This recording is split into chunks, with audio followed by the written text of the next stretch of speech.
Ladies and gentlemen, in between, welcome to another week. It is another episode of the WrestleClub UK podcast. My name is Sikisa, and this week I'm joined by Danny Scott. Hello. And Mark Cram. Main event, Mark Cram. Thank you very much. Every week. Every time. Through this. I mean, I have occasionally said it, but sometimes I'm like, maybe it doesn't want to be called main event. Maybe you this haven't week. deserved it this week. What have you done I've this learned week? your multiple nicknames. Well, that's because it was easier than my real name, isn't it? I know your real name. Go on. Sikisa. I can do the rest of it if you want, but I don't know how much public knowledge that is. My mum, every time I say I do the podcast, she cannot get your name right. It's so funny. She's like, "Are you going up there with And you're just like, Twix is I fine. know, it's Twix. Yeah, just you know her. You've met her multiple times. Like, just My call her mum Twix. has multiple times referred to you as my friend Shakira.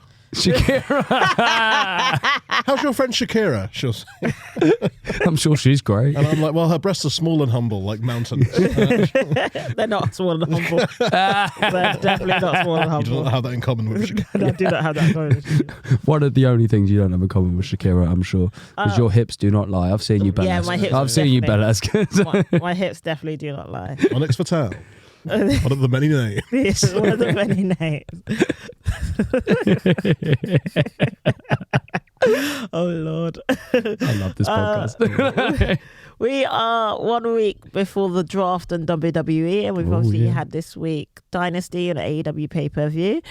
We've had some interesting things that come up, so we might as well kick it off with our highlights and lowlights of the week. So popping heat. Anyone want to kick it off? I mean, should we start off with the obvious highlight of the week and just talk about the match that was Will Ospreay versus Bryan Danielson? Or would you like to just talk about that separately? We're going to talk about separately in terms What of other the highs paper. have I got, though? What other highs have happened this week? Okay, fine. I can give you one. Oh, I've got one. Gunther entering the King of the Ring. Yeah. That King of the Ring is going to matter now. Yeah. It's not going to be just like lower card guys filling some time. Yeah. This is going to be a main event level thing. Yeah, be that's good. what I was kind of interested in the fact that Gunther came back, returned, and announced he was entering King of the Ring. You know, as well, I quite like the fact he was just like, yeah, thank you for taking the burden of that title off me. I was a bit like, you cold son of a bitch. Like, Yeah. I was like, what? Because I'm guessing his route is King of the Ring, then like a world title, right? I'm guessing that's what he's alluding to. I mean, he has to win it, doesn't he? I don't know who else is in it. I mean, because Drew's Xavier's in it. Drew's in it. Drew's in You it. got obviously Xavier Woods said he's defending it, so he's gonna be back. I would in love the that to be the ring. first match. I guess Sheamus will be in there too. Yeah, What you want, Gunther and Gunther Woods? and Woods, Yeah. Xavier. And Can you imagine if Woods Xavier. does him over straight away? No. That'd be so good though. And then I think it will be Drew versus Sheamus. Oh, well, I think Drew Sheamus first round. Yeah. True Sheamus. And I reckon they could almost do that thing where they go to a draw and it's a bye for the person in the next round. Also, I'd argue that was my highlight of this week was Drew Sheamus's promo. Oh, what? You I look like loved you've it. had a lot of burgers. Yeah, like he's like banger after banger after. It was like burgers after burgers. I was like, mate, but that promo was even the like you can tell how close they are. Like Sheamus coming in the ring going, are you gonna stand up or he's gonna sit down? I was like, I love it. It was such a good promo. I'm not necessarily here for this fat Sheamus-ing. No. Oh, you should have been here last week. Daddy was on it. Oh, yeah? Yeah. I told him to fuck off. Yeah. But also, we addressed it, didn't we? We addressed it. Well, Daddy was like, I was thinking it. I was thinking it when he came out, but like, Yeah. fuck off if it's a problem. Do you know what I mean? Like, I mean, I would kill to look like Sheamus. yeah. They're calling him fat, but he still has abs. Like, you can still see him. I'm like, bro, everyone calling him like fat. I'm like, come on, man. Not everyone can look like Drew, Yeah. Yeah, I'm making Drew. chiseled out of a mountain. I mean, he's Iron very Drew. chiseled. Iron Drew. One highlight for me is that we have a new NXT World Heavyweight Champion. Trick Williams. I saw that I mean, yesterday. I like it. It was the logical choice after what happened with Carmelo and Ilya going to the main roster. I do sort of hate this NXT trope of the guy going up to the main roster with the title and immediately losing it. Yeah. It's just sort of like, I've already gone. There you go. See you later. Yeah, Kind of takes the I don't know what they're suspense going out. to do with Ilya in the main roster. I don't know where they put him and what they do. Does he enter King of the Ring? Because what it kind of felt like was the Raw after WrestleMania when he came out, kind of was like, is this the test to see whether he does okay? And on Raw. He's and then, so good, though. okay, we're going to drop your title now. Yeah, we're going to drop your title. Yeah, here's your promotion. Drop your title and come up here and be a jobber. Let's never say where he's from. Can't be a babyface from there right now. Yeah, exactly. We also have a new WWE Women's Champion. Meh. I mean, not happy about it. Yeah, I think this is controversial. Let's go. I think it's the right call as long as she is facilitating to lose the belt to somebody else, because someone else winning the title for the first, like a new champion in the battle royal doesn't mean a lot. So Becky winning the title in the battle royal and then dropping it to someone so if Liv Morgan takes this belt off Becky, it means more for her to do that than it would mean for her to win it in the battle royal. Nah, I don't.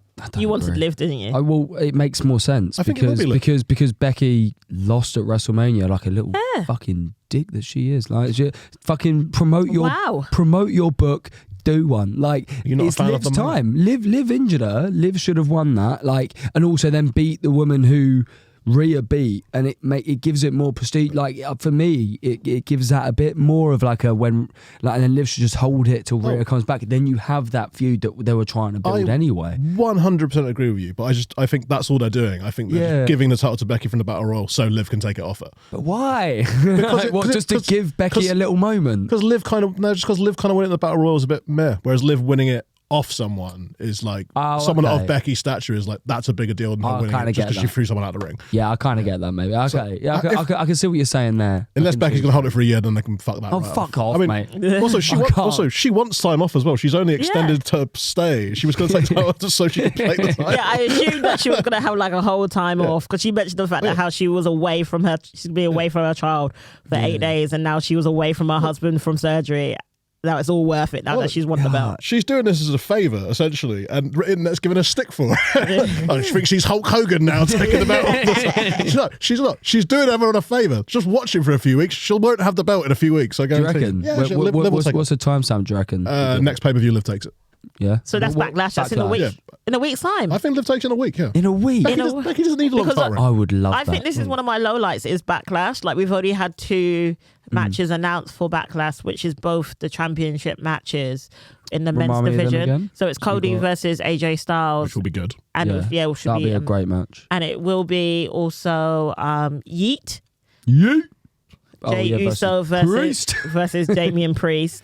And it also, fun fact, did you know that how every time that the Universal belt has changed hands, AJ Styles has always been the first person to challenge? There's a reason for that. It's because you know the new champion's not going to lose the title in his first defense. So you just give it to the guy who's going to give him a really good pay-per-view match, and it's going to be AJ Styles every single time. Jey Uso, apparently. And I think Jey Uso is like, he's not going to win it. He's not going to win it. It'll be fun.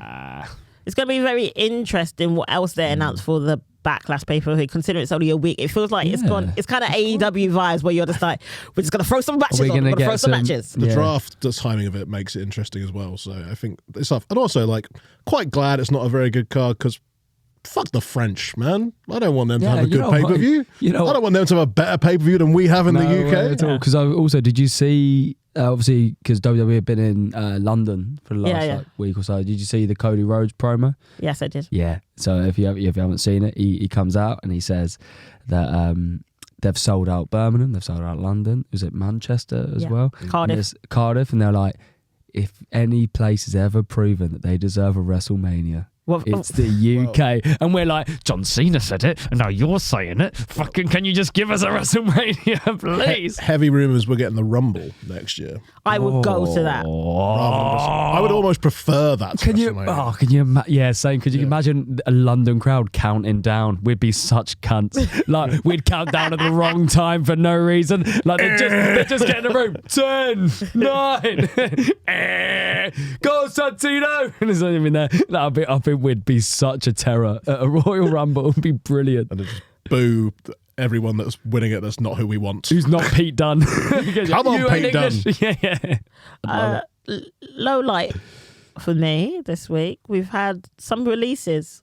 It's been some sad times for some people. We've had Jinder Mahal has gone. I believe he asked for his release. They have hindered Jinder for the last time. Sangha, Xia Li. I'm gonna never pronounce his name right. I'm gonna say X1 Quinn, Von Wagner, and the one that actually literally touched my soul after watching his video was Cameron Grimes. I saw that video. It was so distressing, actually. He seemed really sad. He's so upset. It seems like the majority of them who came from NXT were on for 5 years. I think them moving Cameron Grimes to SmackDown was a bad move. Stick him on. I don't think any of those will be particularly missed, though. I like. It's sad that they lost their jobs. It always is, but like, I don't think you're looking at any of those on the roster and going, all right, they're massively benefiting TV right now. If Cameron Grimes was still on NXT, if they hadn't moved him up, I think it would have been a different story. But they did, and he has, and he'll be fine. He'll end up in TNA, and he'll probably be champion there. Yeah.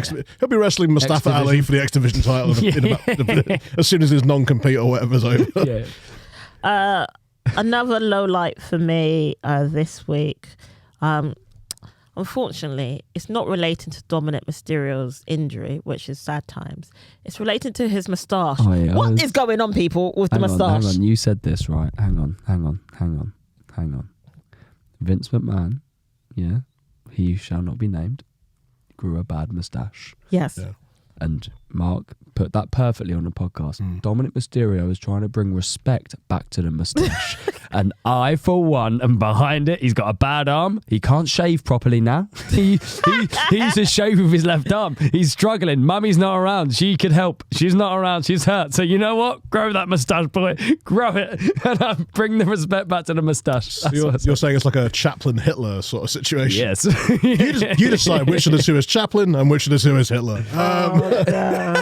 Because one of them may be dirty, but the other one's dirtier. It's so bad. I love it. No, I love it. So it was out of nowhere as well. He just pops into shot. He's like, hello. I was like, where did... You've got to address the handlebar moustache. What is this moustache?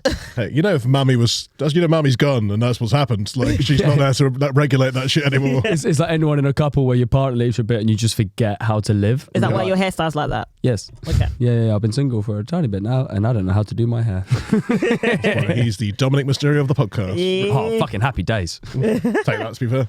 I'll take that, mate, every day. She's the Rhea. Oh, thank you. I'm not being the JD, though. I'm not having that. No. I'll be truth. You can be truth. I was going to give you Finn. Huh? I was going to give you Finn. I'll take Finn. You take Finn. Who's Richard then? It's Richard. Well, Richard and Ibs. Rich can be truth or JD. Oh, well, we ain't got a priest yet. One of them can be priest. But then we need a JD. Someone has to be a JD. No, someone could be truth. You don't want a JD. Ibs can be truth. Why? Yeah, why is that? You know, it's like we both went quiet when he's like, someone's got to be priest. Someone's got to be. We both went, who?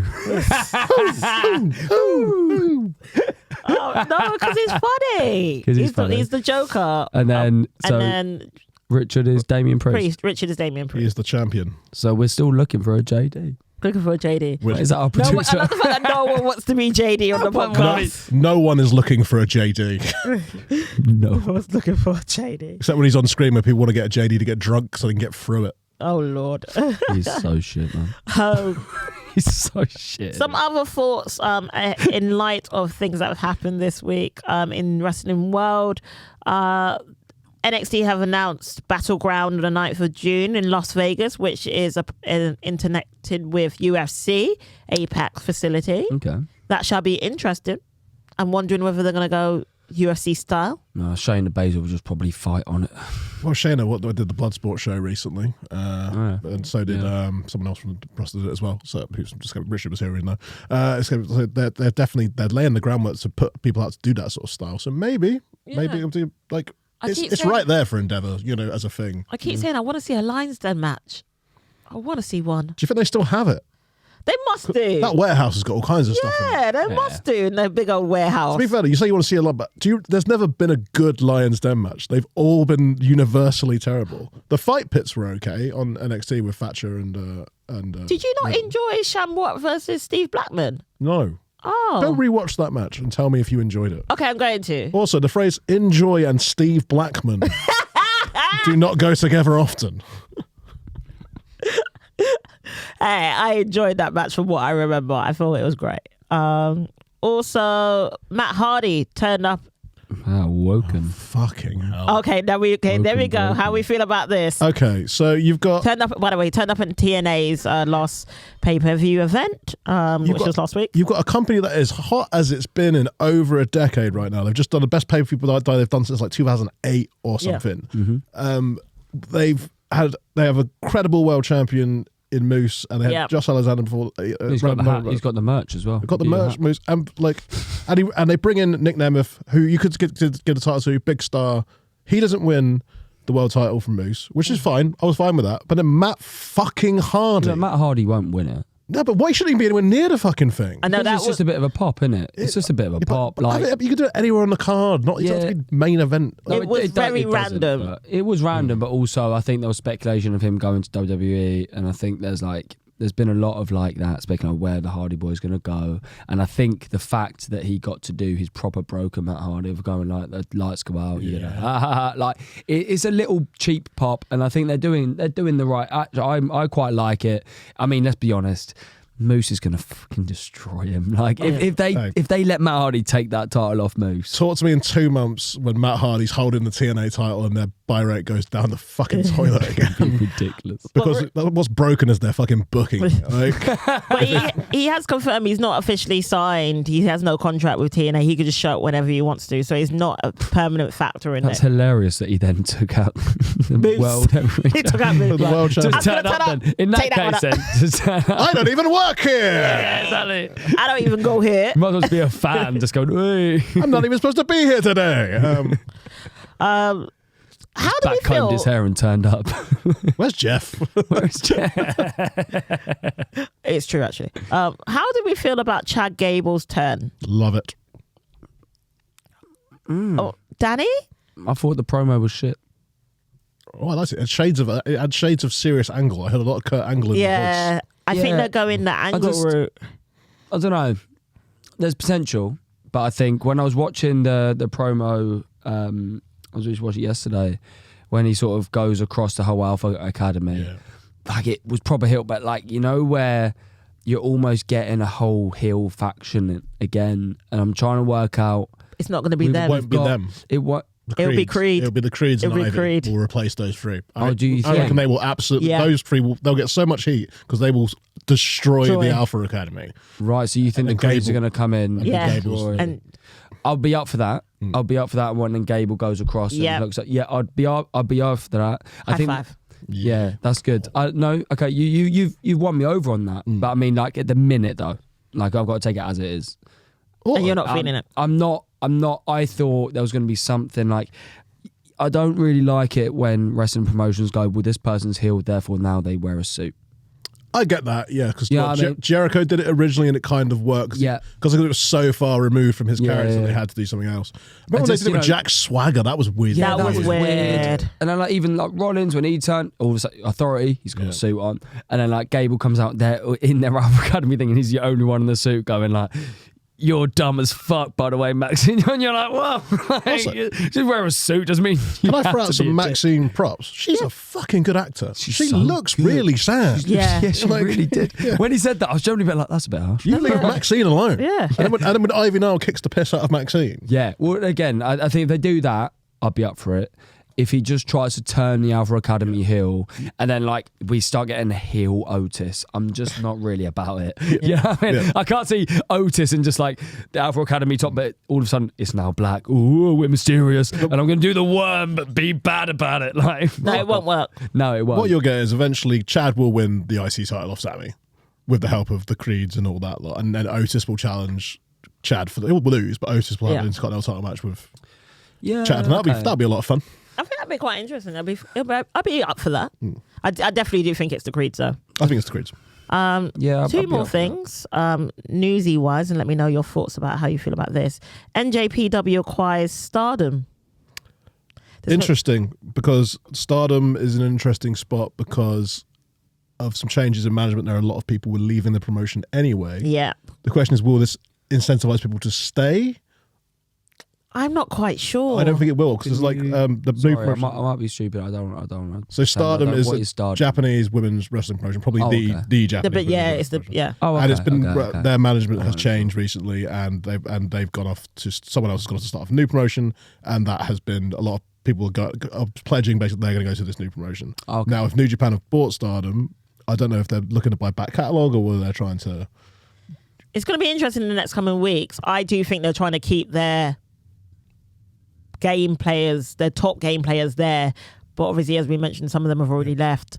Well, the landscape in Japan is massively changing anyway, because women's wrestling was not allowed on the same shows as men's wrestling at all. It just wasn't done until recently, and they've done a couple of women's matches at Wrestle Kingdom now, usually featuring Stardom talent. Yeah. So I reckon you're going to see a lot more of women's matches appearing on main cards of New Japan Pro Wrestling now, and that's what they're buying. Considering that Forbidden Door's about to happen soon, we might see more. Time then, right? Yeah, it'd be perfect timing. Last but not least, let me know and your thoughts about this news-wise. Ruby Solo is pregnant. Solo? Yeah, Solo Sikoa. Soho. Ruby Solo Sikoa. No, they're a tag team. They're a tag team now. Keep it in. Keep it in. No. Keep it. You're allowed little mistakes like that. It's okay. You're allowed. I know you're tired. So keep it in. It's okay. We got your back.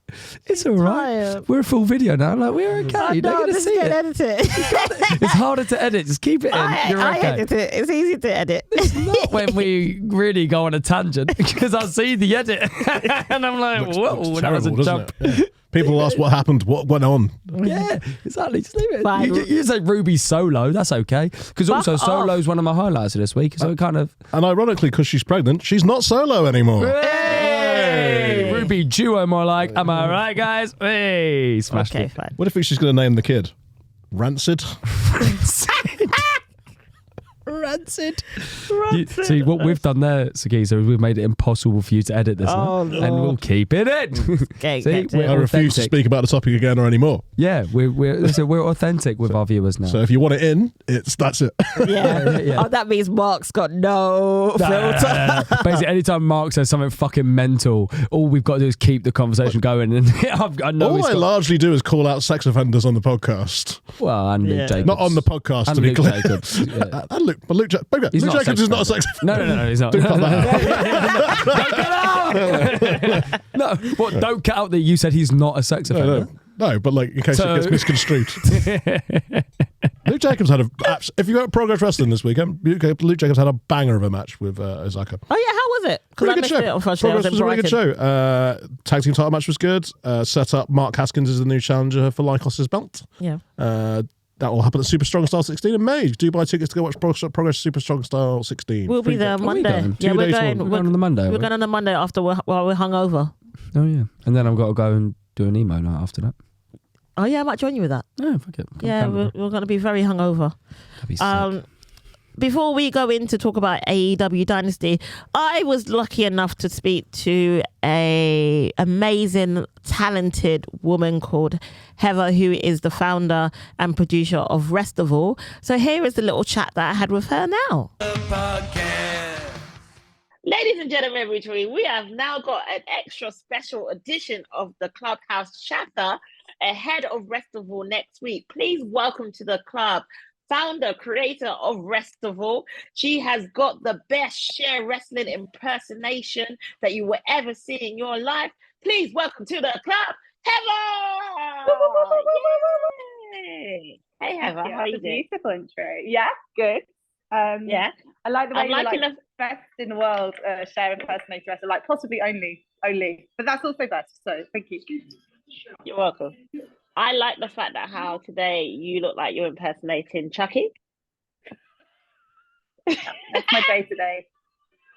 I love it. Today. No, it's okay. I've got children, so I need to scare them. So yeah, like it's fine. But yeah, no, Chucky started off as a demonic doll, and so yeah, I spend a lot of time with Toy Story. Someone just told me to talk quieter. I'm in St. Leonard's today, a wonderful dandelion. So yeah, it's a record shop and a coffee shop. So this is my self-care, doing a podcast with my kids. So, yeah. Well, we appreciate having you on the podcast. Let's talk about how you got into wrestling, shall we? Let's go there. What was your background? I got into wrestling by accident. So in 2012, I'm going to say, I went to a place called the Resistance Gallery, which is closed now sadly. And I basically got talking to the guy behind the bar, and he was like, "Do you want to come and be a wrestler?" And I just sort of laughed in his face because I was like, "That's not what I asked for a beer." And he gave me a beer and a question like that. I was like, okay, exercise.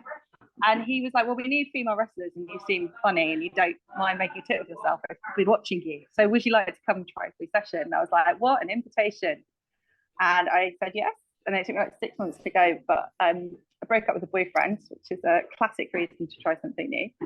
And I went to Lucha Training. I knew nothing about wrestling. I didn't know who the Undertaker was when I started wrestling. Like, people were like just talking about. Yeah, I didn't know who the Undertaker was. Thank you. Yeah, I wasn't allowed to watch it as a kid. My mate Karis at school broke her collarbone. But someone did a stunner on her in the playground. So my parents were like, "No, not watching wrestling." And I was like, "Okay." And I think I would go around Karis's house, who broke her collarbone, and watch it occasionally. But like, I had no idea who any of them were at all. So yeah, I started wrestling, and I loved it. And I hate exercise. I still don't like it. But because you have to just take up space and make noise, and I'm dyspraxic, so most of my life I've been quite like, "Oh God, I'm just an ungainly woman." I was like, "Oh, I just like fall over and make noise. This is perfect for me." And that was it. And then I just had to learn everything about wrestling while learning to be a wrestler, specifically in lucha libre. So that's what happened. And So then, you kind of went backwards, didn't you, in terms of like?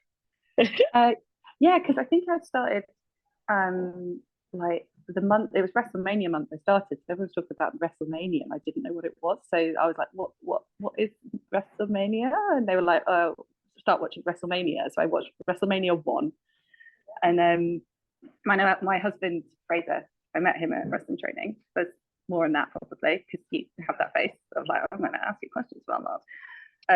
But yeah, he was like, "Come around mine. I have every single WrestleMania on DVD except the main events." And I was like, "Oh, cool." So yeah, I had to literally start at 1 and like catch up. And I just still, it took me so long. But the only wrestling that really appealed to me was like lucha libre and like Japanese women's wrestling from the 80s.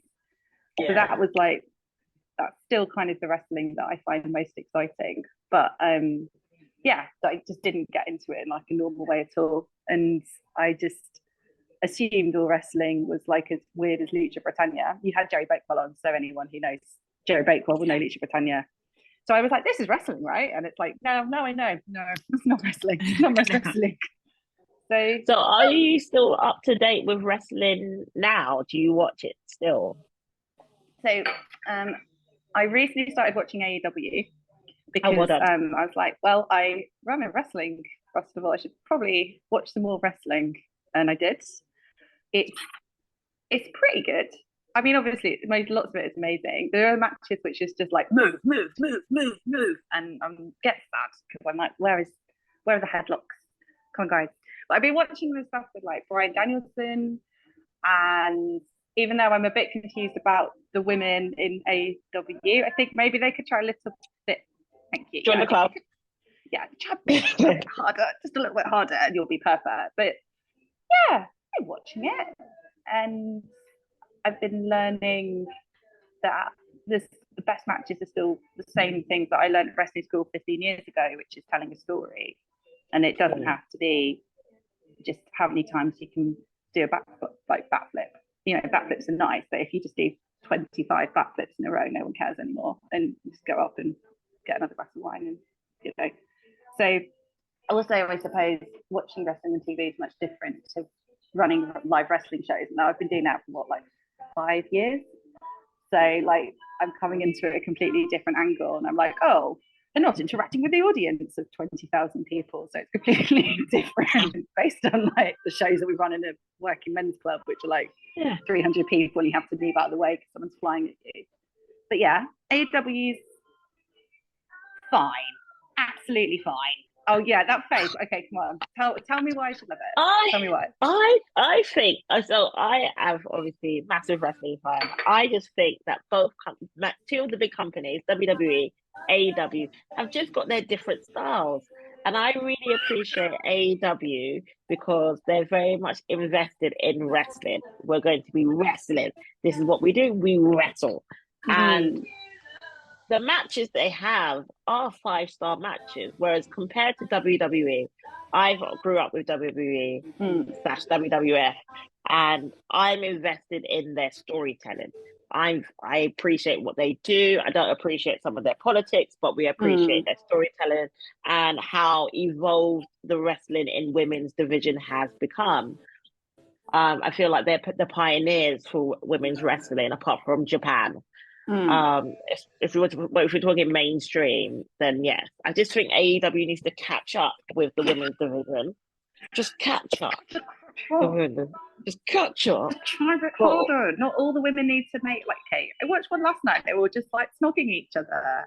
And I was like, Tony Storm. Yeah. Yeah, and I mean, like, this is great, but why are there no men snogging each other? Come on, guys, equality. It's 2024. Men can snog. It's fine. It doesn't just have to be women. I think that's the one thing I feel about just wrestling in general. They still haven't really come on to part about LGBTQIA plus like rights. Like whenever ring announcers are doing their commentary or like doing like their announcements, they're always just like, ladies and gentlemen. I'm like, no, it's ladies and gentlemen and everyone in between. Everyone in between. Come on. Well, also wrestling has got a really large queer audience, and I hate to break it to lots of people, but wrestling is very gay, and that's fine. And we should enjoy like the flowers in life. We doesn't need to all be just like boring bald men in like sad, angry bald men with little pants. Like I think that's the other thing that I have struggled with in wrestling in recent years as well. Is just like knowing there's so much flamboyance in the world and so much more interesting characters, but we still just keep seeing angry men. And their backstories are angry, and they can be amazing wrestlers, but like just broaden it a bit because it's in representation is massive, you know, and like there is even like you say, even like addressing your audience, like acknowledge who your audience is, or at least educate like the 45% of wrestling viewers who are under 18 that like lots of different people watch wrestling. It's not just like men and women. It's very nice that they've got to the point where they now say ladies and gentlemen, so you know, slow clap for that. But I don't know, it's a slow progression. I feel like it got stalled with like everything in the whole world. It got really stalled with the pandemic. Like I feel there was a real surge towards like a lot more visibility, and specifically like in indie wrestling in like London, it was getting really exciting. Everything was getting much more diverse, and like punk, and it was getting like a real more like there was loads more in the mix. And then obviously pandemic happened, and then we had like weird performance art with no audiences for a bit, which was like probably when I stopped watching the WWF actually. And I was like, oh, this is just Pornhub, guys. Okay, but yeah. So I think that's, I suppose, what I should also say and bring me on to Restival is that when I was wrestling, I was aware of how I was part of a community of underrepresented wrestlers, like women, and also queer people, and also bodies that didn't necessarily fit these quite heteronormative styles. And like loads has changed since 2012, like the women's revolution, like just so much. But there was never like a place, like I knew I was never going to be a champ, and that's okay. But you kind of learn to be a wrestler in order to win belts and be part, like no one does it just to kind of hide in the shadows, you know. It's too painful just to be a hobby. So I think that Restival basically came out of meeting loads of other people who had cool ideas and had loads of talent, but not necessarily like a space to express themselves freely, and then creating like a safe space for all of those weirdos. And that's really what we have become, even though like it's never going to be as popular or massive as like these larger shows, because you know not everyone wants to watch, for example, like a retelling of Midsummer's Night Dream of Wrestlers, but lots of people do, and lots of people are going to enjoy it on bank holiday weekend. So I think that even though wrestling is becoming like technically more amazing, like I always worry like the ability for wrestlers to be stupid is being lost, which I do think is like a very important part of doing it, because I don't think that you can really get the audience to believe you unless you're willing to make a complete tit of yourself. And that is one of the most, like, Cassandra Exotico told me once, like, your ego is not your amigo. And that's basically what I tell myself, is like, you got to be humble, and that means sometimes looking like a dickhead. So yeah. So.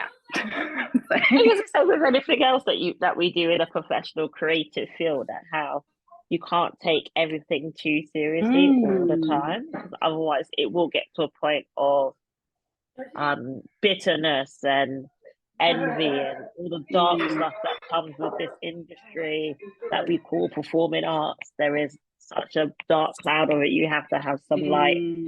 You have to have some light-hearted stuff to try and keep you going and to keep you having fun with it. And that's why I really love Restival. So since we are onto the subject of Restival, I was going to get into your husband, but we'll get onto that later. Don't worry, I've not forgotten. Okay. Yeah. Let's talk about Restival. So 5 years, 4 years, 4 years. 4 years. Well, I've been running. Not including the pandemic, obviously. Yeah. So Restival's been an idea for about we're on Restival number 4. So we're running for 3 years, but I've been running shows for 5. I started off I wrote a wrestling show about my experiences with postnatal depression, which obviously got funded by the Arts Council. So well done, Arts Council, for funding that important art. But it was basically the first idea behind it was an experiment, was because I don't know how many people told you this, but running wrestling shows is frigging expensive, because you've got to get a ring, you've got to pay everyone properly. You're looking at $1,000 before you even break even or start making a profit, which is why so many wrestling companies fold, because you have to sell out constantly or have lots of people not being paid enough money. So Restival, I was like, well, if someone's covering like the fee of the venue, the ring hire, the tech, and you give everyone like 600 quid, like what will happen? And the answer is chaos, fun chaos for 3 days. So that's how it started. And like looking back now, like the first festival we had, it was like me filling 2 slots just because it was part of like the Arts Council kind of gig. I had NHS SmackDown, which is a show that I produced with Rich T's show about being a nurse on the front lines of the pandemic. And then we have Mythos Ragnarok, which some people may have heard of, that enormous international monster. So we had that. But then we also had this club, we had Everything Patterns, Roy Johnson's like POC. I don't know why I'm explaining that to you. We literally hosted it once. So you've literally been in it. And like the Head Drop. So just like 3 solid wrestling shows. And yeah, like the Pleasance Theatre put us up as a chance. I loved it so much because it was just so different to what is being provided in the wrestling indie scene currently, and also what they provide in their theatre. So yeah, we've been doing it. Yeah, this is the 4th one. It's the first one where we haven't had Arts Council safety net, which is where everyone in the arts is feeling at the moment, and it's fine. Welcome to actual real life wrestling business. So I can confirm there is no money in this. You just have to be insane.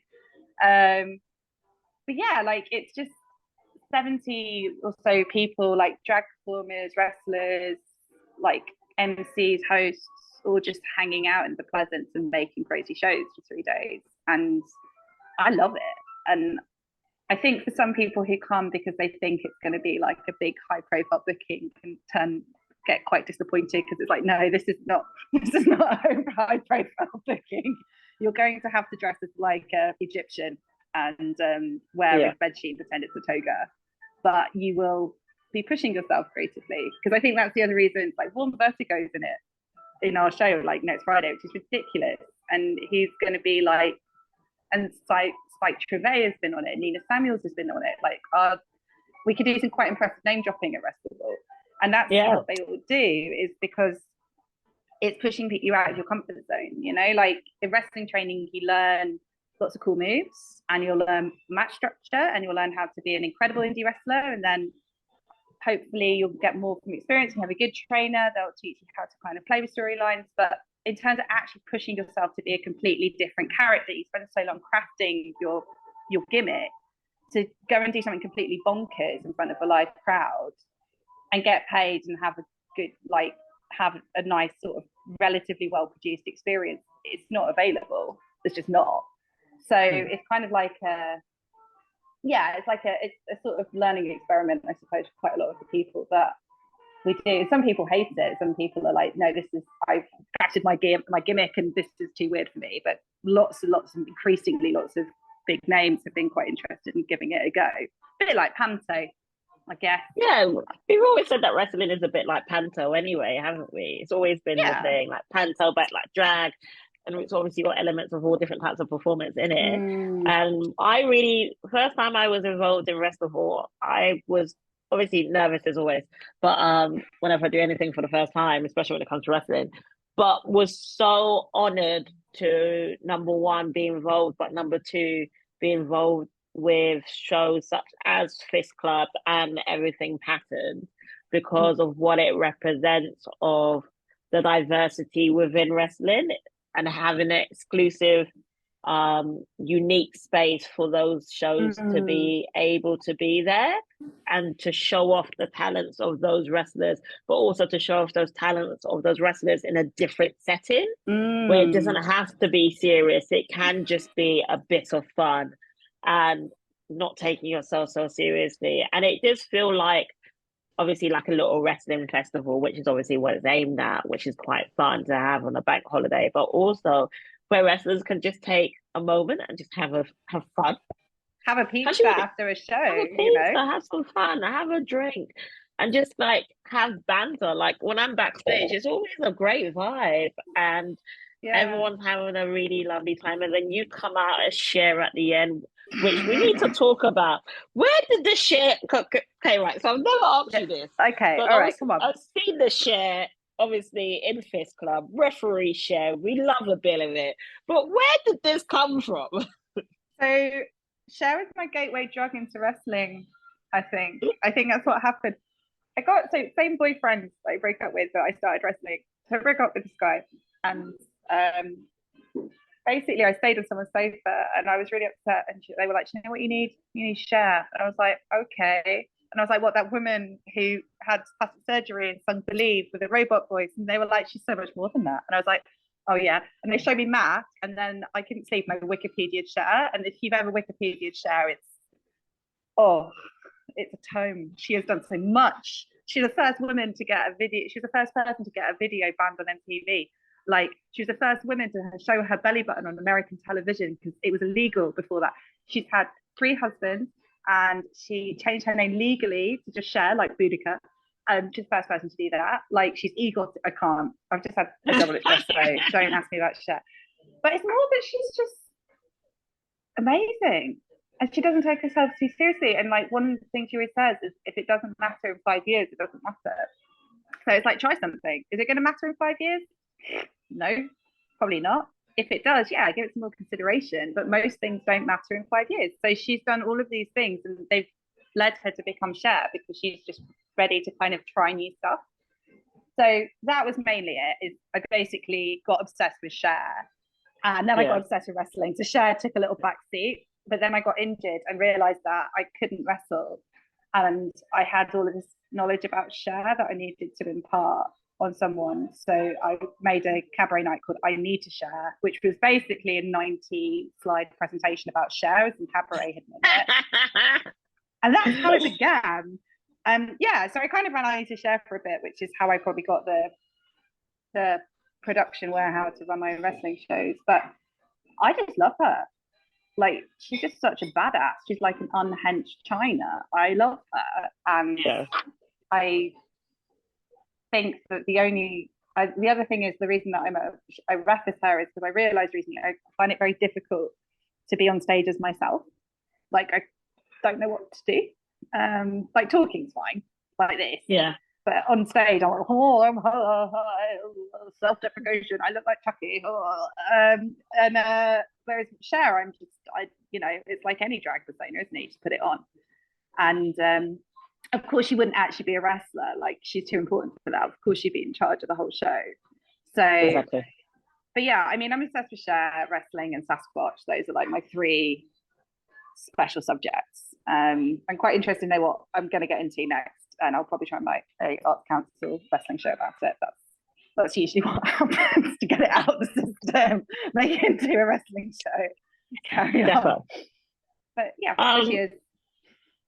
In terms of Restival itself, how would you describe Restival for people who've never been before and potentially you're looking for something new? How would you sell Restival to the audiences out there?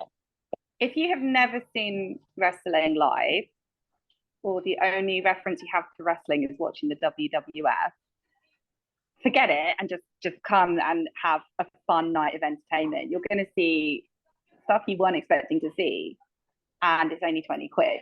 And you're going to see a lot of very impressive bodies, very impressive physical feats, and lots of drag and lots of cabaret all in one night. There's nothing else in the world like it. And it's only on 6 days a year. So that, and then anyone who does like wrestling, I'll be like, yeah, but wouldn't you like to see a wrestling match that is, you know, a whole, like, you know, watch a show of women's wrestling set in a post-apocalyptic future, and then in the interval they turn into men? Wouldn't you want to see that? And the answer is yes, I would like to see it.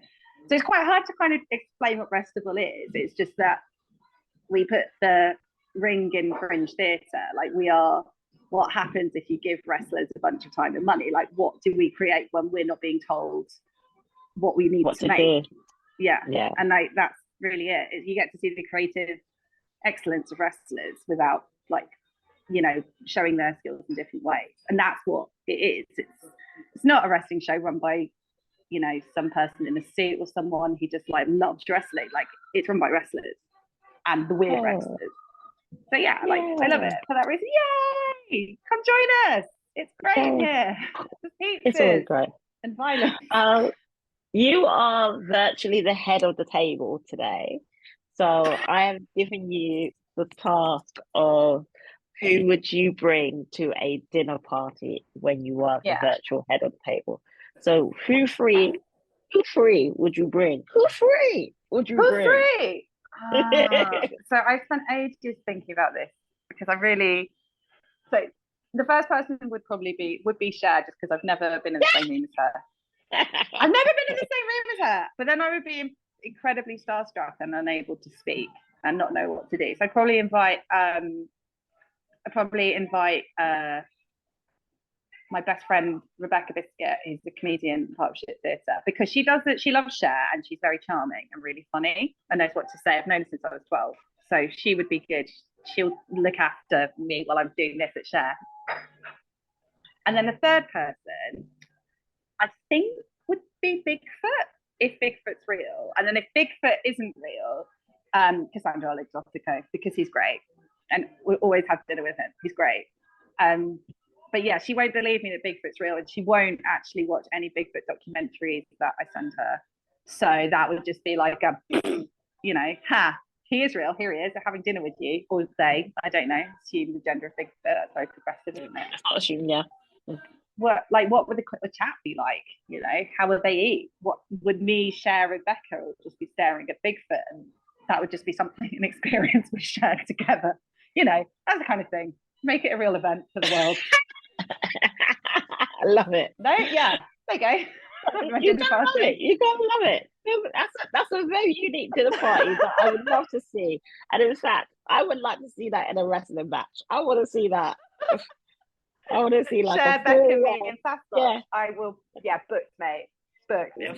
September. I'm in charge. I booked that. Full way. So we're going back to how you met your husband in the ring. How sexy was it? Let's give us the gossip before we end. Okay, so let's check. So my husband is a normal sized man. So for wrestler, he's a very small wrestler, and he is most famous as being a monkey-faced luchador who would often wear tiny little furry pants and would often come to the ring with one of his bollocks showing on purpose. So that's the man I married and chose to have children with. And it got to a point where he was injured and quite often he's incredibly skilled. He ran up a wall to impress me once. And I was like, yep, great. You can do a backflip. You can run up a wall. Have my children. This is it. That's the man I married. So he's really skilled. But he basically But yeah, he was at my first training. He was my first training session, and he wore a flying squirrel onesie. So I was like, "Well, you're interesting." And then one day, I went around his house. This sounds so cheesy. I went around his house to practice wrestling, and he put me in an arm lock, and I was like, "Oh God, I'm gonna have children." That's it. And then we had sex, woke up, married, as it should be. He's great. He's an amazing. The Lord's work. The Lord's work, mate. He was in a real. I think in some ways, my love for wrestling comes from someone like Fraser, because you have someone that is so passionate and so humble and so caring and so skilled. But you know, he's 5'5", and I remember when I met him, he was trying to put on weight, and he was literally every 6 hours like drinking 2 pints of milk, eating 3 tins of tuna, and I was like, "Why are you doing this to yourself, dude? Like, this is." You know, at that point, it was like, you're never going to be champ. But everyone would agree who's met Fraser or seen him wrestle. It's just like, he steals the show because he's amazing. And that's why all those kind of wrestlers that maybe you're never going to see on TV or never going to be champs, they're still incredible to watch. They're the ones that make you keep coming back to wrestling shows because they tell stories. So we should have more space for them. But also, he can't wrestle anymore because he just got dropped on his head too many times. Because when you talked about him having his bollocks out, I've seen him.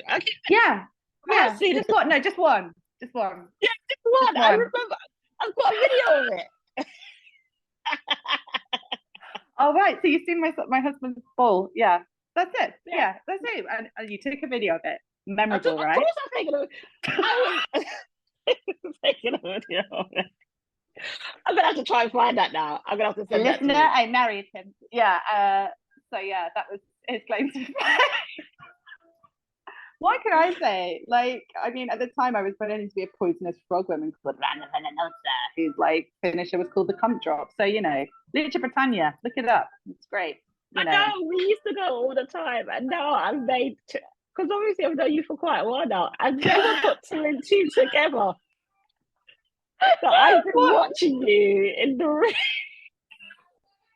Yeah. You and your husband.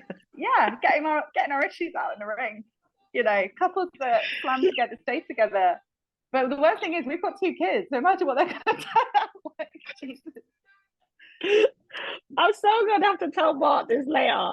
Yeah, please do. And please send me the video of his ball sack because I really can't wait to show him. I'd be like, see? We found a video of him getting knocked out at Kapow Comic Convention. It was like his first match. He got knocked out for 6 hours. Oh, shit. Yeah, oh no, he's fine now. It was ages ago. It was before we met properly. But yeah, like we found it and it was hilarious watching it back because there was this moment where everyone was like, oh, and he was supposed to win the match, and watching all these wrestlers in front of a crowd of like 300 people at Comic Convention suddenly like quietly wheel out an unconscious man and give him medical attention, but then carry on doing a wrestling show where the entire finish has changed and pulling it off. It's just like, chef's kiss.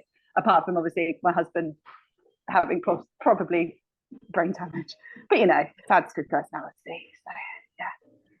Well, I always like to say that you are the hardest woman on the indie circuit. You are just when it comes to wrestling, especially. I just want to give you a massive hug and tell you to go to sleep for a week. Sleep for a week. But we thank you so much for being on this episode, and I will see you at Wrestival. Ladies and gentlemen, between please thank our lovely, amazing guest, Heather. Yay. Thank you. Buy tickets. Thank you. Club Podcast. And we're back in the room. Back in the room. What a lovely chat with Heather that was. Yes, it was. Obviously, you wasn't there present to see it. I really enjoyed that, though. It was really good. I really like the bit when you speak about Wrestival. The 2 guys who have both publicly said they don't listen to this podcast if they're not on the episode. Or even if they're on the episode, they're still not listening to the fucking show. I've never listened to this podcast. I listened to it when I looked at the video for a bit to make sure it's okay. But I love how Heather was talking about Wrestival. Yeah, please do again. Look at me. I did. You're psychic, that's why. Because we'll be appearing at Wrestival. Yes, exactly, we'll be there on the 2nd of May, as we keep saying, along with Mike Bird from Catch 22. With some amazing wrestlers to do Lethal Lottery, which is our 7 o'clock show. And then the 9 o'clock show will be Jerry Bakewell's Cabaret show. So you get 2 tickets for more or less for the price of one. Two shows, two amazing wrestling events happening on the same day. You might as well. It's 20 quid. That's so good. So good. To see 6 wrestlers in 3 matches, plus Joey Bakewell's entire show, plus me and Richard on commentary, Daddy and Ibs in the crowd, you swanning about doing whatever it is you do.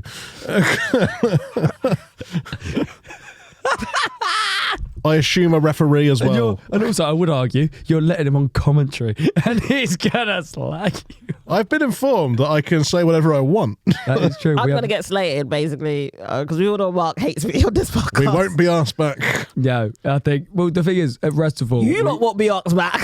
No, that's true. No, I reckon me and... She's a very good ring announcer. If you come, you have got genuinely 2 of the most knowledgeable people on the podcast on commentary. You've got the fucking head of the table introducing everyone. You've got the fluffy boys being manic, running around and just chatting to you all. What more could you want? They're not going to be medicated for the day. That's how manic they're I'm not taking any meds. Any. I am, but I'm going the other way with it. So am I. Yes. Please do come join us. We 20 have quid. 20 quid, so 2nd good. of May. The link is in our Instagram bio as well as in this podcast bio as well. So please do click the link now. I might get a ticket as well. For the show that you're that good. Yeah, it was that good. I might just get a ticket and watch for a bit. Okay. Bring Mumsy. Oh, she won't. No, I Bring Mumsy. My mum? Yeah. She come hang out, meet Shakira. Come meet Shakira. I don't know if my mum like, oh my God, Dan, are they eating everyone? I'm like, yeah, mum, come on, it's okay. I might bring my mum. You can bring your mum. Should we all bring our mums? Everyone bring your mums. Considering that my mum and dad surprised me and came to my solo show at Soho Theatre. Oh, that's really sweet. Oh no, it was very interesting. Did they enjoy it? They probably did enjoy it. Probably. They did enjoy it, but it was slightly off-putting because I talk about a lot of things in my show that they don't know about. So And you were like, if I knew you were here. Yeah, if I knew you were here. My mum raised her hand once in a gig to correct me on a story I had told. That didn't actually That's not actually what happened. You're like, no creative license in the Cram household. Right, let's get into it, shall we? AEW Dynasty. Yeah. Let's talk about it. The big pay-per-view of the week. It was showcased with 2 epic matches. I would say at the top of the card was going to be the World Heavyweight Championship match, as well as Ospreay versus Brian Danielson. The American Dragon. Did anyone watch the pre-show? Nope. No. Okay. I don't just mean on this podcast either. No one. I do. I do. Why? What was on it? Hashtag. I was recently talking to someone that I've just been chatting to. Yeah. Right, well, that sounds flirty, doesn't it? Yeah, it does, doesn't it? And she don't deny it. Either. Gossip here. Yeah. I had said that how I feel like I'm the only one on the podcast that watches like 10 hours of wrestling full beginning to end. Because he was like, I don't even watch Raw fully from beginning to end. He watches the highlights. I was like, well, you don't watch the whole thing? He was like, no. I was like, wow, okay. I love that she's telling us this story and all me and Daddy are sitting here going, it's like, who's she talking? Yeah. We're like, it's cool what he said, but also who is this What's man? their name? Who is this mystery wrestling going we'll cut new man in her life? Yeah. Just a friend. Yeah, just a friend. Okay, anyway, I watched You the pre-show. say he's just a friend. I didn't realise you knew that song. Okay, And cool. his name is Joe Hendry. I'm into rap. He's not a rapper, but okay. Is that rap? No, it's R&B. Oh, whatever. Same. The pre-show for me, I came back from Brighton from a gig, came to turn on the TV and realised really quick. I can watch the pre-show. Are we cutting all that out? Yeah, we are. Okay, Yeah. right. So No, it's not going to get cut. I'm going to keep it in. What, are you going to keep all that in about your mate? Yeah. Oh, shit. He must be special. He's yeah. not. She'll be like, Oh, God. Check, can you just cut to like 22 minutes? I speak about you. This is not. Look, you're getting all embarrassed. It was more to do with the fact of me watching wrestling. But you told us about how he cuts a lot of Raw out, you know. No, I said he doesn't. He He doesn't watch all of Raw, the just watches full the Raw. highlights. He watches like you, motherfucker. I watch all of Raw. I just skip AEW because it's boring as fuck. Anyway, That's going to get us in trouble. And that will get me. Oh, I fucking knew he didn't watch all of it. I've told you since episode like 2. okay. Can I get to the point now? Yeah, of course you can. Sorry. Thank you so Wrestling. much. What's his name? Anyway, Odd name. gosh. Yes, his name is Anyway. We are. at the pre-show for AEW Dynasty. I watched the pre-show because she's sad like that. But also I had just came home from Brighton and it was on.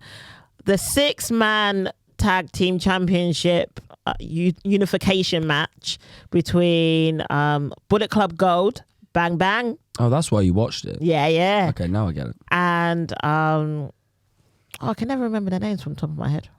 Oh, it was a really good pre-show then. I know it was Billy Gunn and the Acclaimed. There you go. Scissor. She remembers it. Pow, pow, pow, pow. Scissor Club. Scissors. Was actually really, really good. Does any sentence sum up AEW more though than unifying the 2 6-man tag team championships? Well, yeah, it's Ring of Honor, isn't it? It's the Ring of Honor one and the AEW one. Let's put them There's too together. many guys. We've got to amalgamate some of these titles. Let's start with the 2 different 6-man titles we have. I know. It was the Technically randomest 2 thing. different companies. Let's put them together. 2 different companies. I know. wow. But it was a really good intro for the pay-per-view. I was actually surprised they were not on the main card. Yeah, I would assume that would have been. It was a shorter main card than usual for AEW, I think. It was. Which was sensible because they But do it was go on way still too long. Well, that's because the matches were long. Yeah, it was still massively long. But congratulations to Bullet Club Gold, Bang Bang, because they are now the unified 6-man tag team champions. 6 plus 6, they're now the 12-man tag team champions. Yeah, I want to see what intrigued to see what they're going to do with the belts. If they're actually going to change them up or unify them, or if they're just going to stay separate. Oh, I fucking hope they don't stay separate. Because it's just 6 belts. Just It's a lot of belts to carry. yeah. Who are they? Ultimo Dragon or Nina Samuels? Hey. Nina's got a lot of belts right now. A lot of belts she's got. We kicked it off with the AEW Continental Championship, which was Okada versus Pac. Yeah, good match. I liked it. Did you watch the whole thing? I actually did. Okay. So full disclosure, I actually watched. This is the most of an AEW pay-per-view I've watched since All In. Because obviously we watched All In together and you wouldn't let me skip any of it. And it was my birthday. How rude. But yeah, we watched all of that. But no, this is the first one I've watched on my own that I've actually enjoyed majority of the matches in its entirety. That was a great match. I love Pac. I love Pac. I love Okada, obviously. Yeah. It's very sort of AEW in the sense of it's 2 really elite workers working against each other, but not really for any particular reason other than that there's a title. Or they're just a lot of AEW's bookings seems to be these 2 will have a really great match, and they will, but that's not what people remember and what people want to see. It was great. It was a great match. Pac is exceptional. Okada is exceptional. Pac's been underutilized in AEW, I think, for quite a long time. But he was injured for a long time, wasn't he? He was, but then he came back and they didn't do a lot with him. And I think Pac should get a push somewhere. Obviously, he's not going to get off the back of losing to Okada. Not that losing to Okada is damaging, but it's just a bit like, okay, it's happened. Again, really good match. Okada won. Did anyone ever think Okada wasn't going to win? You had the sort of reaction from Pac at the end though. I always feel like when they kind of focus in on a wrestler being overly sad or a bit pissed off or whatever. You feel like it's going to turn? In my head, when I looked at that, I was like, is he leaving? Because obviously I don't watch the product that much. But I was a bit like, oh, maybe is his contract up? You know maybe. what? But then I was a bit like, oh, or is this a turn? Is it something? I feel like something. It seemed like something, and I'm not. I feel like he quite might sure. turn him back into the bastard. Honestly, if he is leaving, I think he's a WWE guy all over. In the current climate as it is now, I think he would benefit from going back. Where would you fit him in there, though? I don't know exactly where, but he would. You just put this. What the crowd are enjoying right now is work like Pac and WWE, especially you add the character element to it as well. Triple H loves him, obviously from the Neville days in NXT. I think he was not a Vince guy, but I think him and Aleister Black are the 2 I look at in that company and go, they would benefit from going back. Yeah. And I think they would do well if they. I'd also even argue, don't know his name in AEW, but Buddy Murphy. I'd argue him as well. I think the whole of House of Black could move to WWE. Well, the thing is, they're trying to do it with fucking Karrion Kross, innit? And I'd rather that be House of Black. That's what I'm saying. It wasn't working. If you copy and pasted them and took out Aleister Black's group, I can't remember what they're called. What are they called? House of Black.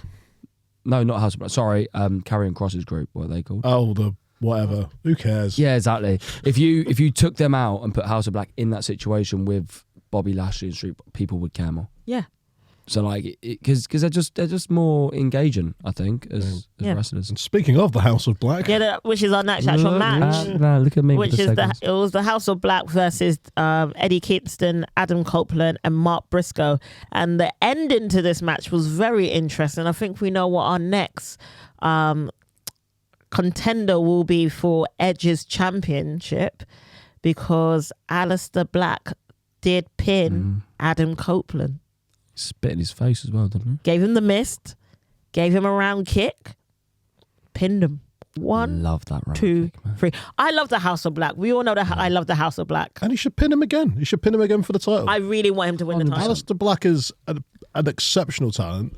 If Edge is there, he should be looking to help put over younger guys. And Aleister Black's probably one of the best talents in the business that's not really got a sustained singles push at any point. We talk about people, companies not utilizing their talent. I think this is one of them. Like the things he does with House of Black within the company is so unique.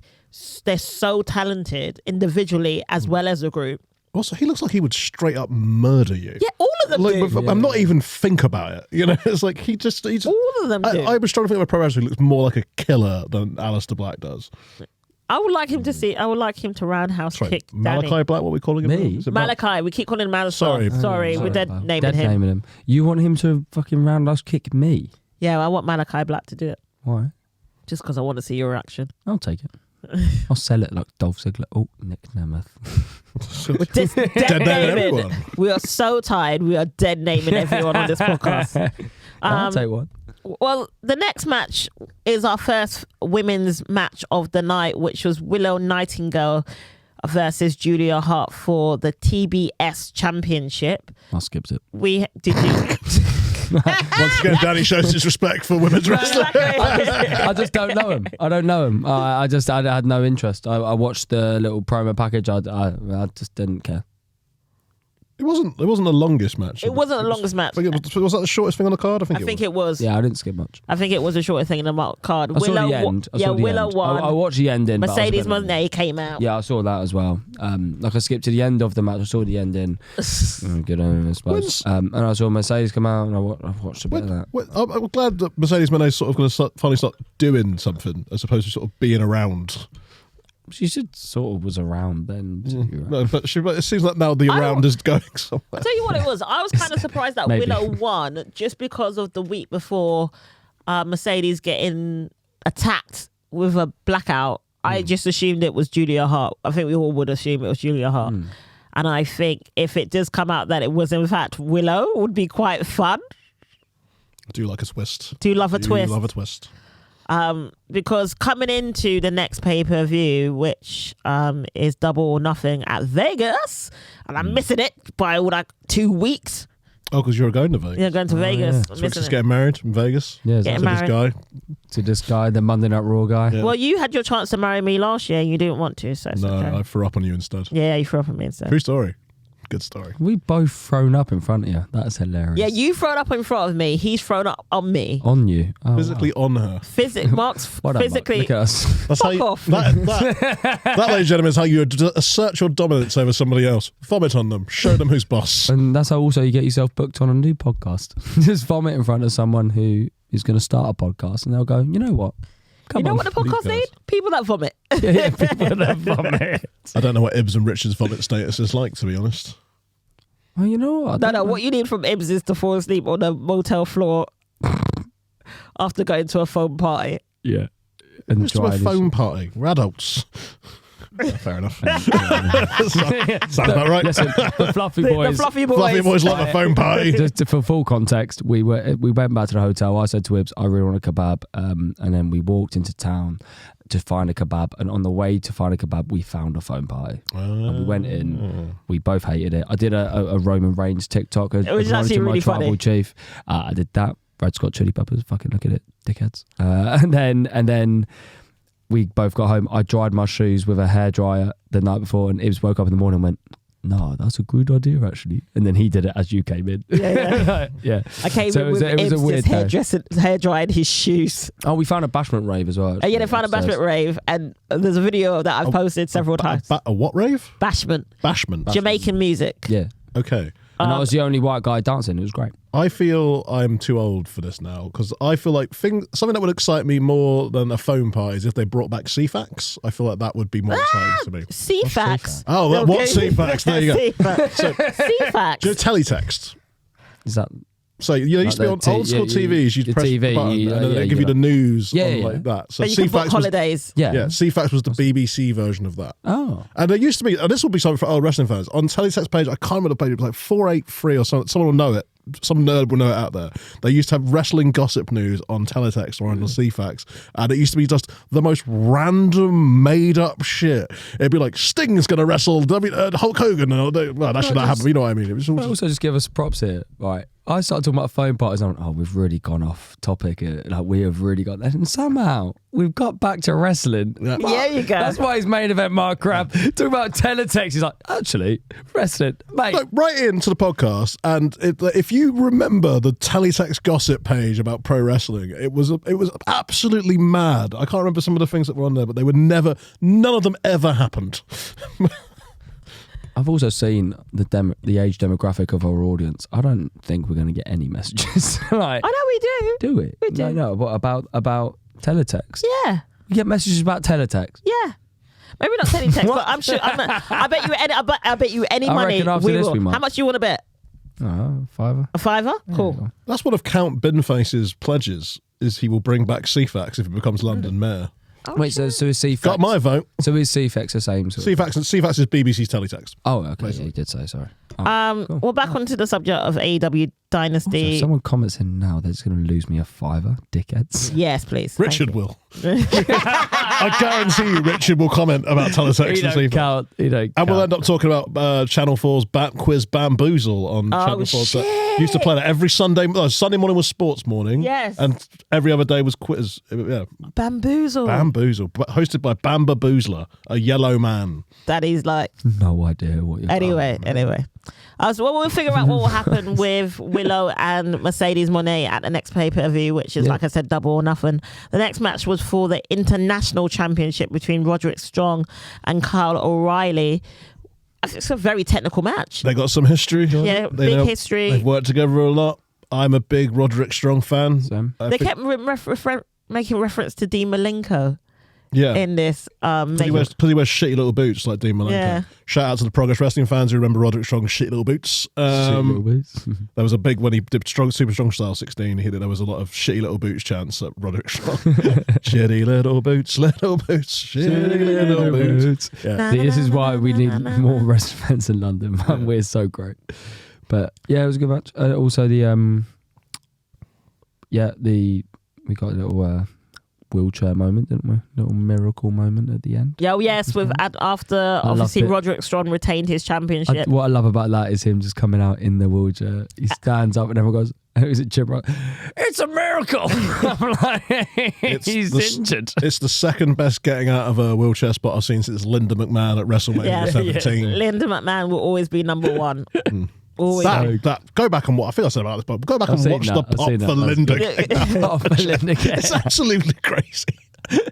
The last 5 minutes of that match are the There's best a sentence I didn't ever. think I would hear today. The pop for Linda McMahon. Getting out.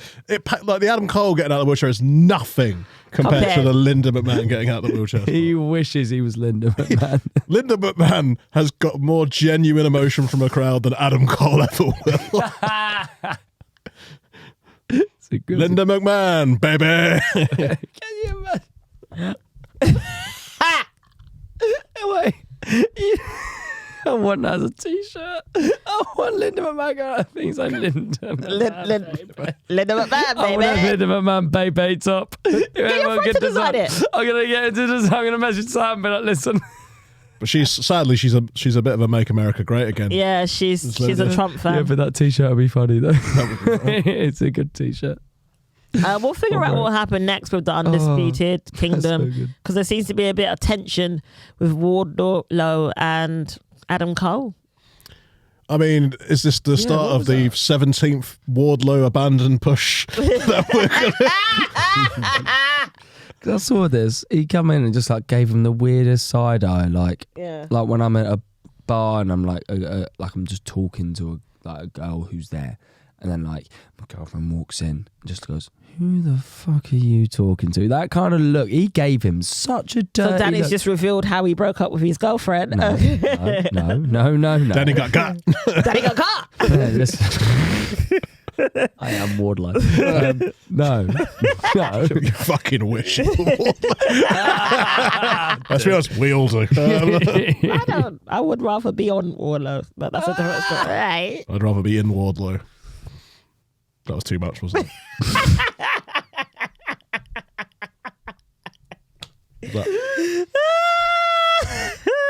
Let's tag him, see how he feels about it. What a hot tag that is. Hot tag. Hot tag. Okay. For the love of God, he's broken in half. Next, we're gonna go into. God, I keep saying into and now I'm going back to thoughts. Okay. Next, we're gonna go on to. You know what? Actually, I think we might be the only wrestling podcast who's ever talked about fucking Wardlow. Yeah, you know what? We're keeping it real up. Wait, time out. If you think Wardlow is fit, let me know. Wardlow is fit. Wardlow is fit. What?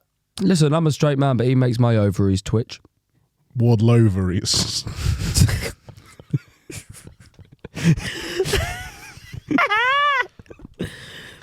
Okay.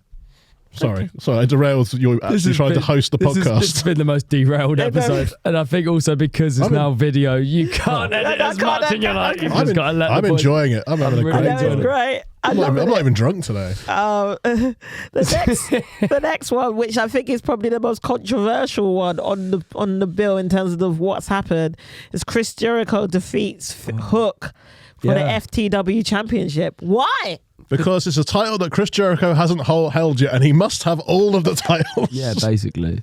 Gosh. And he fucking did the whole "I'm sorry" before the Judas effect and all that shit. Like, Also, can we just talk about? I don't like his entrance. Can we just go back to Judas? Can we just go back to Judas, please? How long has he been doing this music for? Like a month, really, maybe 2 it's months. Shit. It's the first time I've heard it. It's shit.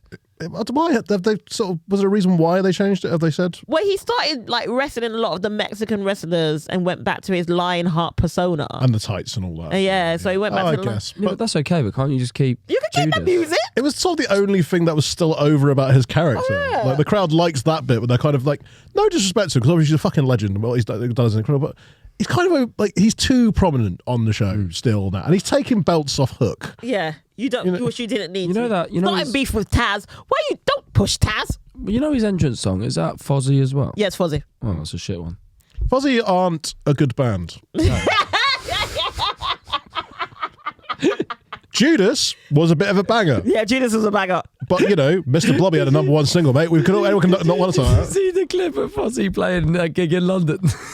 And there was like 80 people there.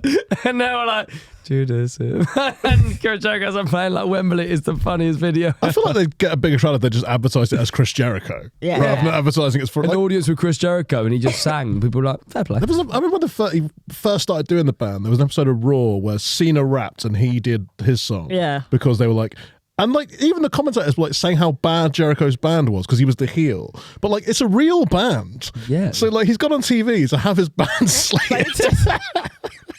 He's like, guys, it'll do us really good on promo. Just so John Cena can do his rapping and make Jericho look bad. Oh, Lord. Well, I don't know why they've done this. No one knows why they've done this. I have no idea. You can tell the audience, the crowd were not on par with this.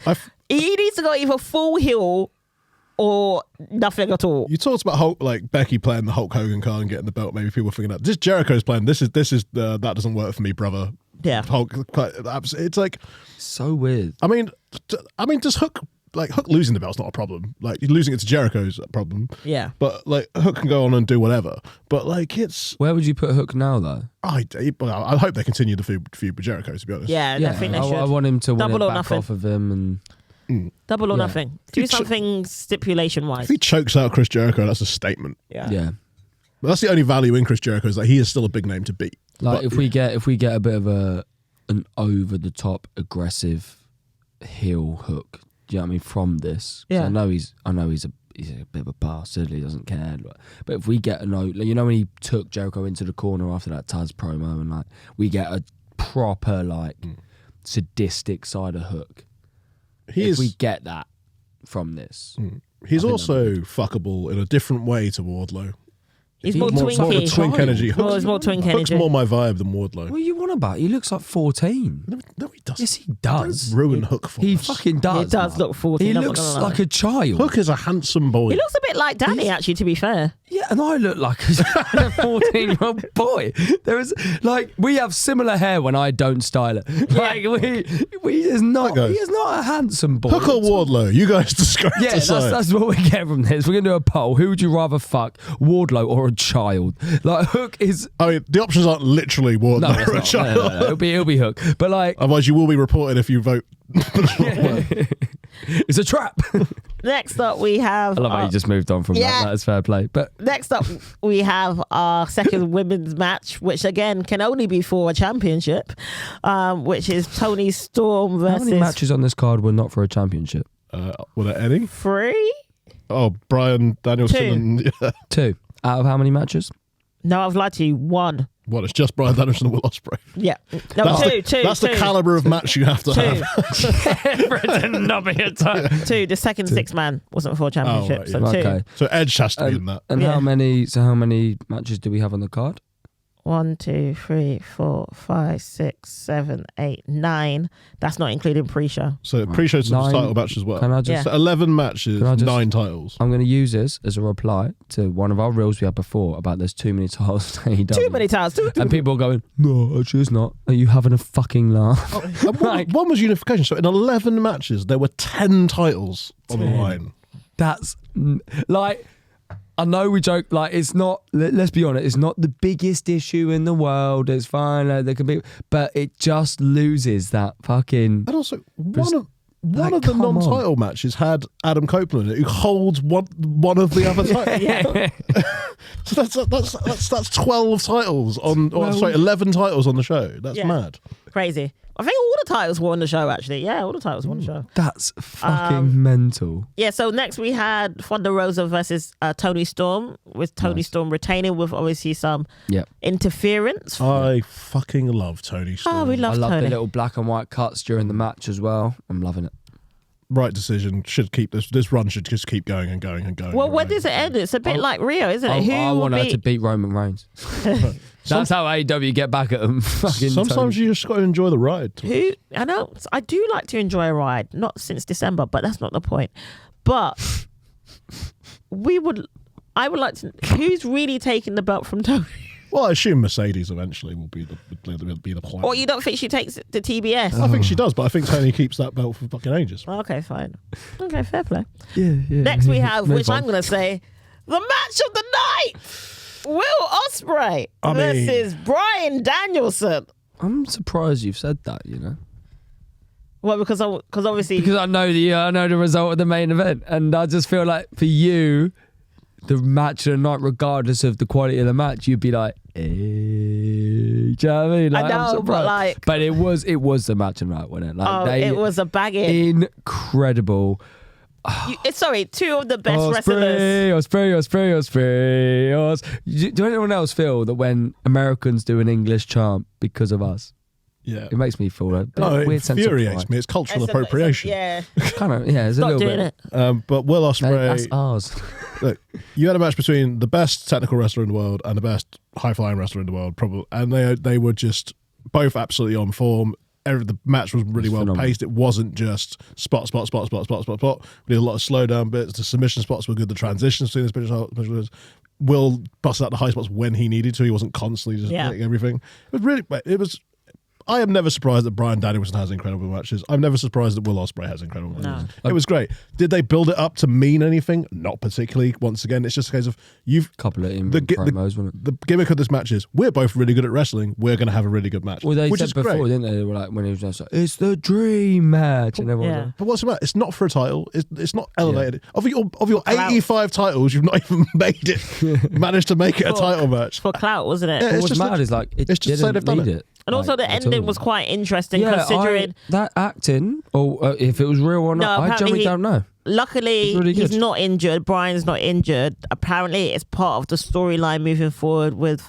Apparently, this is a rumour, with Will being concerned about Bryan and then Don Callis being like, what you doing? I see. You're showing too much empathy. You're showing too much empathy. And then this is how I feel the Don Callis family is going to turn because actually, Okay, I see that. But to be fair, when he dropped him down and Like again, credit to Bryan Danielson though. His reaction and how he started if it is a work, the way he started twitching his leg and his arm, I was like, it's definitely so good. Or Will's not fucking lamping him with the 4 hours. Yeah, I don't know, like.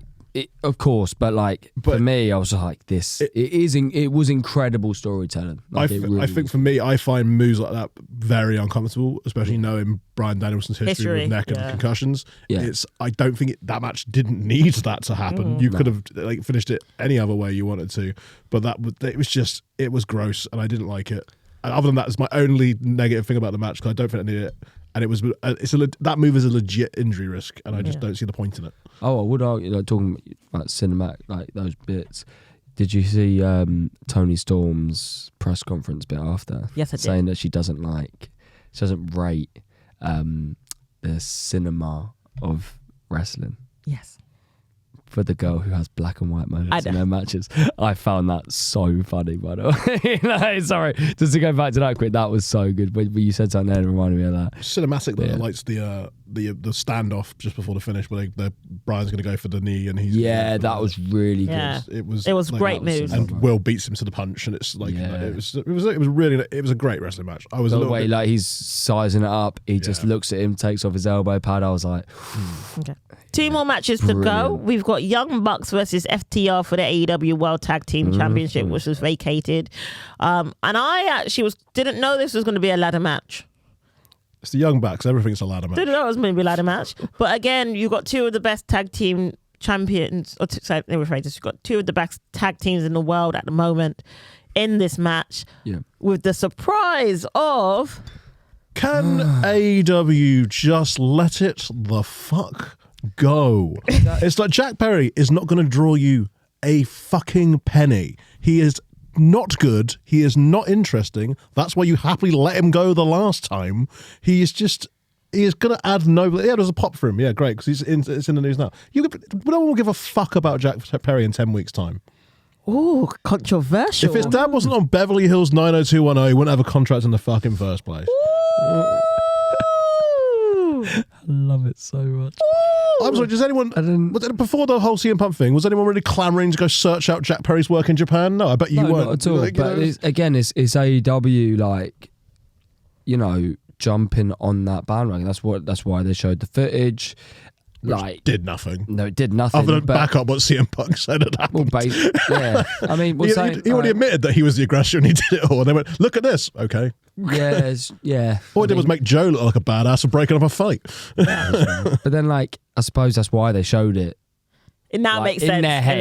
In AEW's head, I think what's happened is they've shown the video.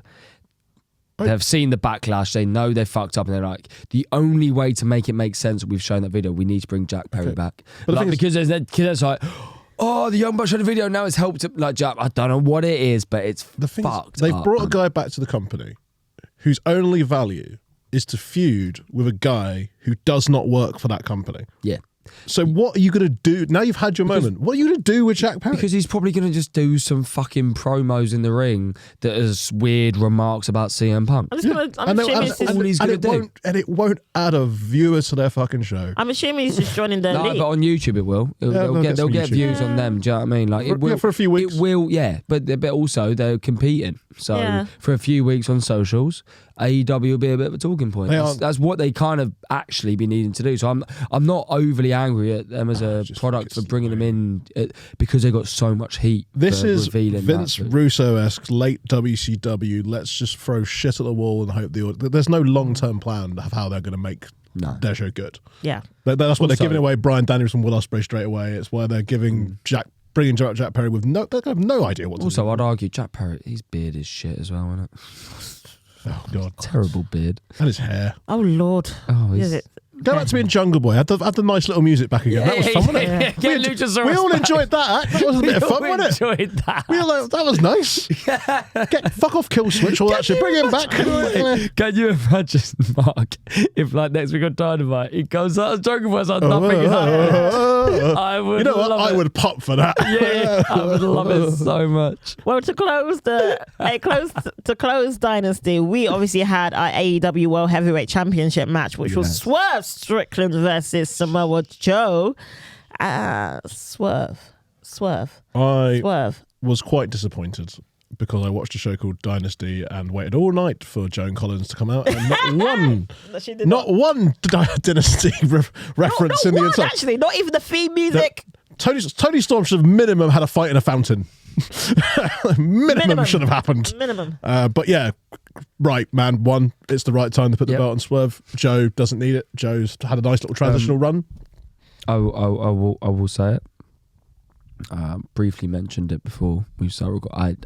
I don't know if the finish was a botch. It looked like he had Joe on the top rope. He had him ready there for, I don't know what he calls the move, but he jumps and stamps on their shoulders and fucks him up. He looked like he was going for it. He even looked at him as well before he jumped and said something. And he jumped and missed him, gave him a bit of a power bomb, and then did the normal move. I thought they were going for like a big, doing that move off the top rope. So for me, I was a bit like, I saw it. Yeah. And I was a bit like, has he botched that? We don't care. Swerve he recovered it well. He recovered it well, and I'm glad Swerve won. But was that a botch? You might be right, but I think it also might be a case of Joe's got up there and went, nah, actually. You know, when he walked away normally for a move, he just went, fuck off, mate, jump over me. I'm Samoa Joe, we ain't doing it. As he grabbed his head and said something, he went, you're not doing it. All we know is Swerve's won. He's Swerve the first Afro-American to win AEW championship, and we love it. With a super long lineage. I saw a post on Facebook. It was like, finally, can we also talk about we have 3 world champions who are all African American descent. We've got Swerve, Hobbs, and Cody Rhodes. And it really made me chuckle. Can we just talk about obviously the Black Panther entrance? Yeah, right. That was great. I thought you'd like that. When I saw it, I was like, yeah, Wakanda's forever. fucking loving it. I'm loving it. Swerve, I think, is like, I know there were some circumstances around his release that ended up not being true, or whatever it was. We don't need to get into it. But like, I think that's the biggest miss for WWE in a long time. Someone they had and they could have used and haven't. Yeah. I think he's an absolute star. I think he's the right guy to carry that belt. I hope he has a decent long reign with it as well. I don't know who's next for him. I still hope it's going to be in All In. Will Ospreay versus Swerve. But Swerve's kind of is a face, right? So like, you do face versus face. But Swerve can be heel. Swerve can be heel. He's got the. But also, it's the AEW. Will can be. It's AEW. They don't really care. They can do whatever they. I mean, I imagine Will is. I don't know if they'll do Will Ospreay for the title at All In necessarily, because they don't need to. When's Kenny Omega back? He's actually been scheduled for the 1st of May. Do you reckon he could be next for Swerve? Because that'll be good for Swerve to go over. Well, I don't know Kenny if he's coming Omega. back to announce something because it's in his hometown of Winnipeg. Oh, okay. We'll find out. But maybe someone like that. Maybe it needs someone big who Swerve can get over to sort of. We'll see what happens at Money at Double or Nothing. I think that's probably where the next guy. If you look at what I'm thinking now, is you look at what you're saying about Pac's reaction. I think Pac's like, I need a big win to prove myself. I reckon he might do Pac Ospreay. That'd be good. That'd be cool. Yeah, because it's really like Pac going, I am still the best British wrestler on the planet. And Ospreay is. I would love that. Two are they well, aside from Drew, the 2 best British workers in the world right now, possibly going at Zack Sabre Jr. Two very good British workers. Yeah. Pete Dunne. Pete Dunne. There's some. All right, let's look. Ireland, we're absolutely smashing it. We're killing it. Really good British wrestlers. Let us know your thoughts about AEW Dynasty. We want to hear what you thought about the pay-per-view and what you think is going to happen moving forward as we go into Double or Nothing at Las Vegas. Apart from that, we thank you so much for having listened to this podcast this week. We also appreciate you listening to us every single week, especially those regulars. But please thank Mark Cram. Hello, thanks for it's been a pleasure. And join us at Wrestival on the 2nd of May. And please thank Danny Scott. Cheers. See you at Wrestival. Love you. I've been Sikisa. This has been WrestleClub UK podcast. We'll see you next week. Bye. WrestleClub podcast. Club podcast.